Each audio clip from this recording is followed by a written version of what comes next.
Hi guys, how are you? Today I don't have so much time, so let's be quick. I take attendance after the class, so nobody leaves the class. I'll just run the slides. All set? Yeah, let's go. Okay. So today we're going to talk about the ethical decision-making framework. I made some slides to help you guys understand more. And those slides, we're going to go through an example of Salim that works at Sidul Tech. We're going to see what's the issue, what's the main issue, what happened, and how the philosopher John Stuart Mill helped us solve this issue. Okay, let's start. Who's Salim? Salim is a software engineer working at Sidul Tech, and he has very good tech skills. He's reliable, and he's hardworking. So after a while, a leadership position opened, and Salim wanted to have that position. So he applied, but also Jad applied. Who's Jad? Jad is someone who is newer to the company. He has less technical skills, but he's close to the management. He knows the management, and he's good at talking. He's good at convincing people, you know. So after both applied, they chose Jad. Salim was starting to be left out. His ideas were ignored, and Jad got credits for some of Salim's ideas. So when the team of the company saw this, they started losing motivation, losing interest, stop caring less about the company, and but the company had no fair way for the employees to complain. Okay, let's talk about the ethical issues now.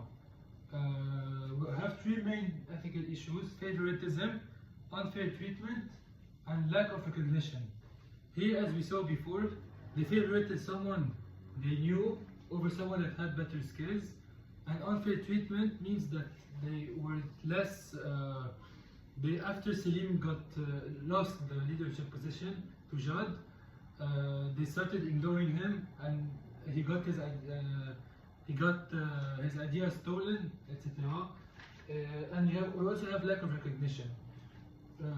So this means that good work in this company was not valued, and they preferred someone they knew to take this position.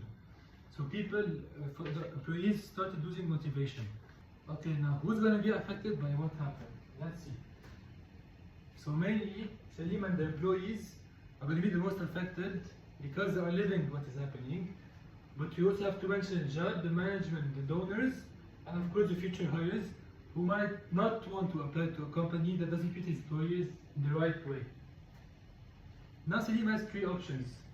The first one would be to raise his concern to the management and explain his unfairness. The second one would be to stay silent and hope his hard work is going to prove him. And the third one is to leave the company and apply to a new company who might treat him in a better way. Now we're going to talk about John Stuart Mill's philosophy of utilitarianism. Okay, so what this philosophy says is that greatest happiness to the greatest number of people. So he wants the happiness in the company, everyone to be happy. Okay, so for the first option, that if Salim were to raise his concern to the management, it could be in first sight uncomfortable to Salim, but then it will help the company fix the culture, fix the fairness, restore the trust, and it will also help the employees. It will make everyone happy. I mean, when everything is solved. The second one is staying silent. If Salim stays silent, the unfairness will continue. So over time, it's going to hurt the team and the company. And the third option, if leaving the company and looking for a new one, Salim will be happy if he finds a better company. But this will leave the company and his co-workers in a worse situation. It's going to get worse with time. So as John Stuart says, the first option will be best. Everyone will be happy if everything is solved. Okay, so as we saw, the best option was for Salim to speak up to the management. It wouldn't have been easy, but it would have helped everyone in the company long term. It would have given a positive effect on the company. After the team will speak to the management, it will help rebuild trust, fairness, and collective good. So that's why I agree with Stuart Mill. Now let's talk about how this company is going to make sure that rebuilding everything will work. Cedar Tech should then create a fair way for employees to report issues.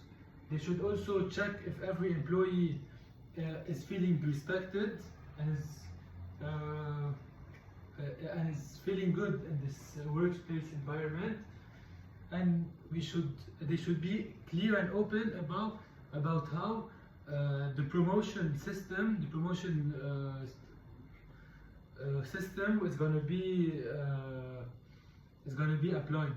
So how every employee will have to go through to be promoted, and what are the competences needed. And for Selim, the solution will be to be integrated again. He will have to be heard again. His ideas should matter again, and he wants to see fairness in the company. Okay, so to sum up our session today, our lecture, first of all, we saw how the decision-making framework helped us find what is the best way to solve an issue. And according to Mill, the philosopher, this is what will bring the greatest happiness and the greatest fairness to everyone involved in the process, so all the stakeholders, and that it's not about one person but about all the company being able to work in a good workplace. Thank you. I forgot attendance.